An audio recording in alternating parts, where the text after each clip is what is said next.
Thomas Söderström, donc je viens de la région lémanique, je suis un physicien de l'EPFL, travaillé longtemps dans le solaire, j'ai même fait ma thèse dans le solaire, parti en Australie pour continuer des recherches spécifiques dans le solaire.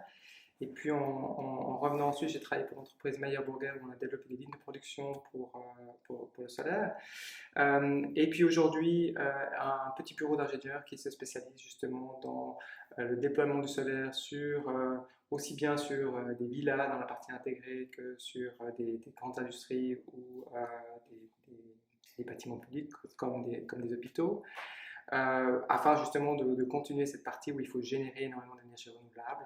Parce qu'on en a un besoin. Et de l'autre côté, la partie thermique qui reprend 80% de notre consommation d'énergie et de rejet en CO2. On travaille beaucoup en tant que bureau d'ingénieur sur des chauffages à distance renouvelables, où là on essaie d'utiliser les concepts les plus novateurs, c'est-à-dire de réseau énergie, où on a des boucles les plus chaudes. Pourquoi? Parce qu'un réseau chaud qui est entre 70 et 100 degrés, il perd énormément d'énergie dans le sol.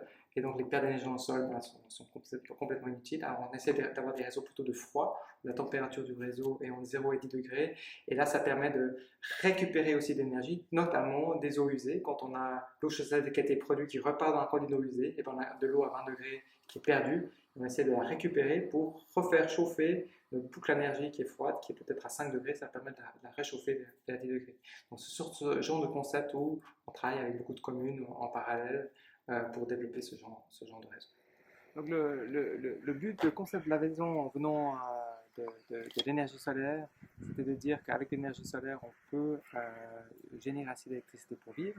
Et ici, l'objectif était de faire une maison qui pouvait produire plus d'énergie qu'elle n'en consomme, et voire même plus, dans le but de montrer qu'elle pouvait produire 4 fois plus d'énergie qu'elle en consomme, pour la partie électricité et pour la partie chauffage. Pour faire cela, effectivement, il faut maximiser les surfaces de toiture, et donc utiliser des toitures au sud et au nord.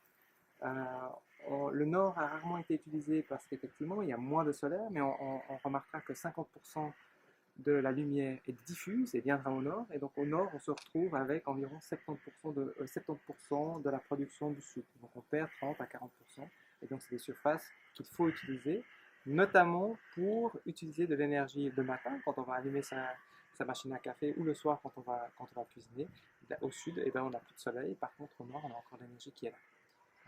Donc le nord devient de plus en plus utile et nécessaire à l'approvisionnement suisse, à l'approvisionnement d'une maison et de la Suisse en général.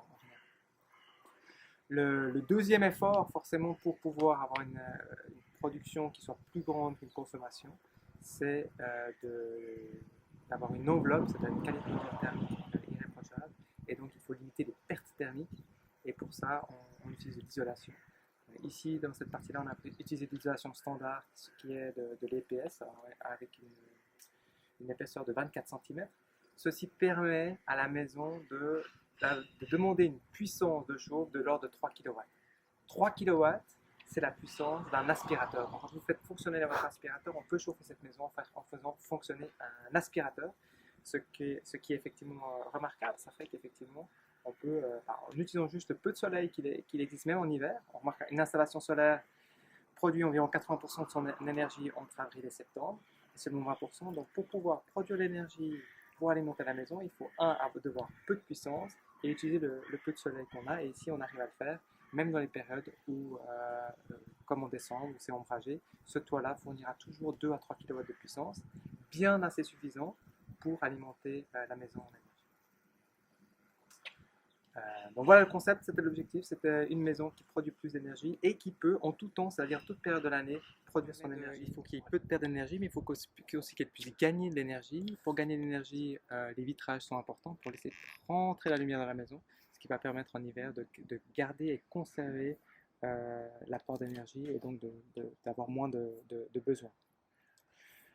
Ceci a aussi un désavantage, c'est qu'en été on a trop d'énergie dans la maison, donc il fait trop chaud.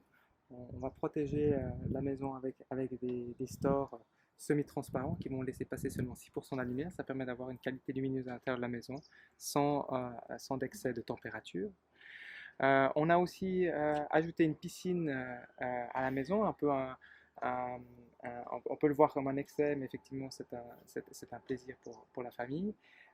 Et cette piscine a le mérite d'être chauffée pas de manière classique par une pompe à chaleur, comme on le voit un peu partout, mais avec l'excédent de solaire qui arrive dans la maison, qui va se décharger dans la piscine, ce qui a deux mérites. Un, ça va permettre de refroidir la maison en été pour la qualité de vie, et de chauffer la piscine pour avoir un baignade agréable.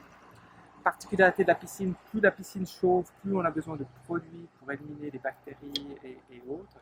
Ici, on va garder une piscine qui va se situer entre 20 et 25 degrés. Et de plus, on va la traiter pas de manière standard au chlore, mais on va la traiter aux UV qui vont détruire les virus et les bactéries.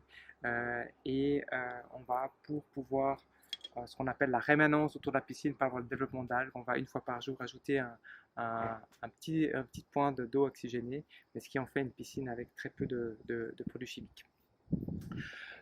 Autour, on voit qu'effectivement, on a ajouté pas mal de végétation. La végétation ajoute quelque chose pour la biodiversité, c'est clair. Dès qu'on a mis les arbres, on voit des oiseaux arriver.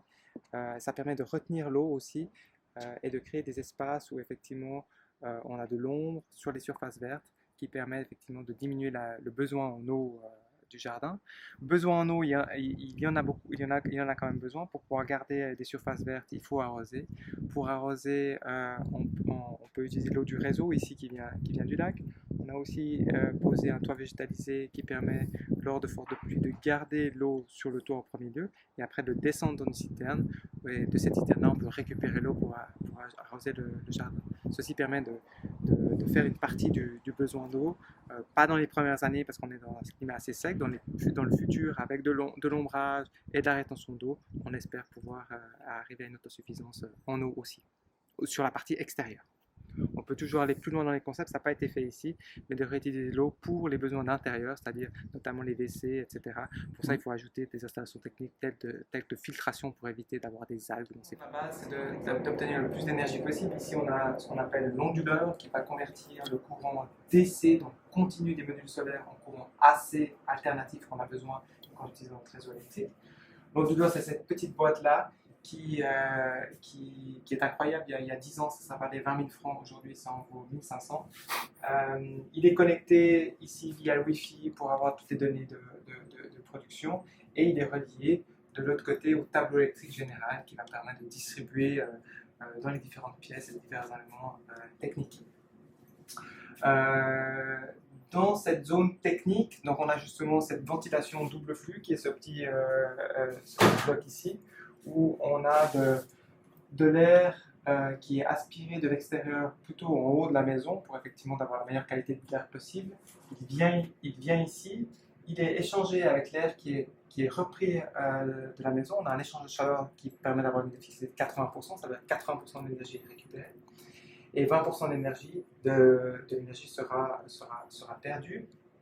Mais par contre, ça permet d'avoir de l'air frais dans la maison, d'avoir un confort et une hygiène dans la maison, notamment au niveau du niveau de CO2. Effectivement, quand on est beaucoup de personnes dans une pièce, on respire après une heure. On a un niveau de CO2 qui est aujourd'hui à la base de 400 ppm dans le monde. Malheureusement, ça augmente avec les gaz à effet de serre qu'on brûle. Mais quand on est dans une pièce pendant une heure à 4 personnes, il monte à 1000 et ceci est dommageable pour l'être humain.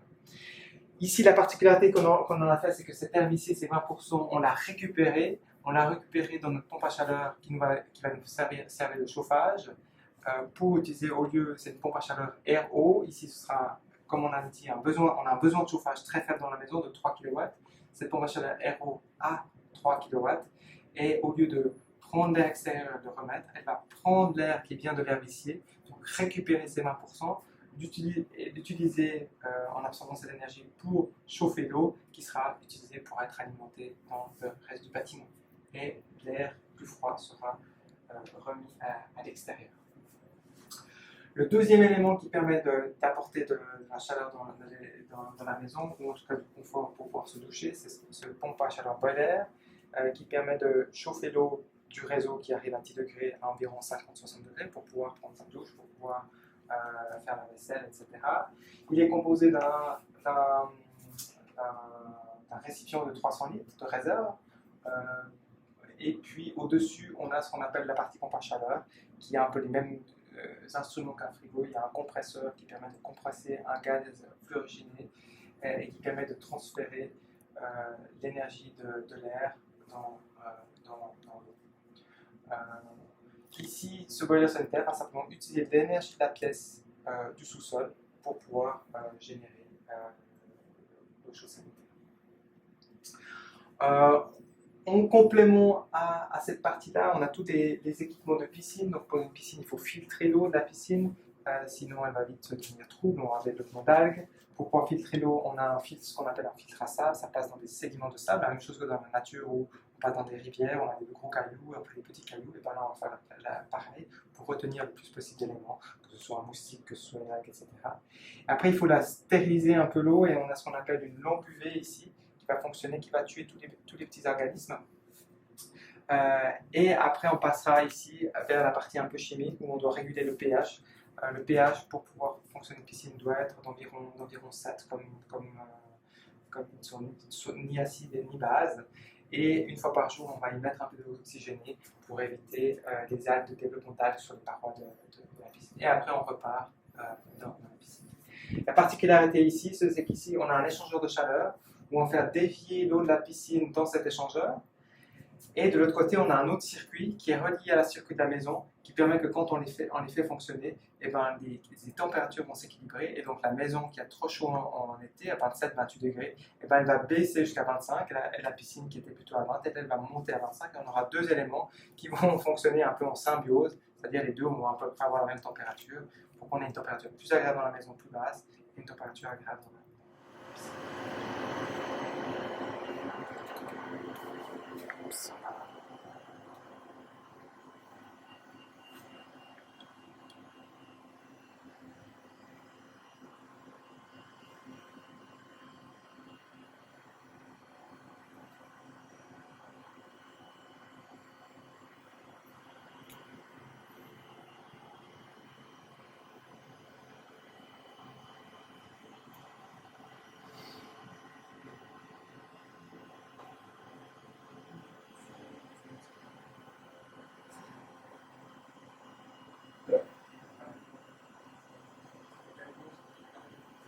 Pour terminer, justement, on a ici, dans cette maison, au niveau global, si on tire le bilan sur la première année, l'objectif était de consommer 5000 kWh et d'en produire 20 000. Sur cette première année, on n'y est pas encore. On a bien produit 22 000 kWh l'année passée, mais consommé plus 10 000 parce qu'on avait encore des phases de chantier, on a des phases d'adaptation.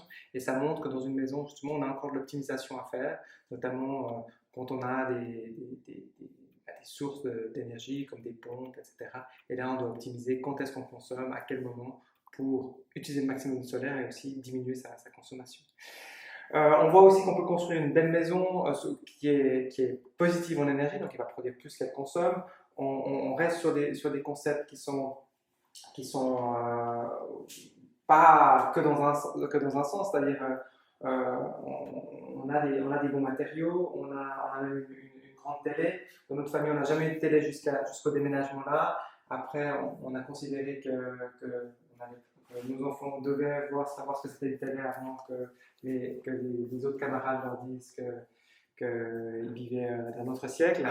Par contre, on a choisi par exemple pour la télé qu'effectivement on regarde genre un film en famille le samedi et pas toute la journée. C'est pour ça qu'elle a le mérite d'être au centre de la pièce car elle est utilisée une fois par semaine. Donc c'est cette dualité entre vouloir vivre sobrement et puis quand même avoir moins d'impact énergétique, elle n'est pas réalisée complètement ici. On a fait une première étape, on produit plus que ce qu'on consomme, mais on peut encore aller au-delà, c'est-à-dire on a fait ici une construction béton, on pourrait aller à une construction en bois, on pourrait aussi, on a travaillé ici sur des isolations standards, c'est-à-dire en polystyrène, on peut aller sur des isolations qui sont en fibre de bois, en laine de roche, qui sont plus naturelles et qui réduisent le bilan CO2.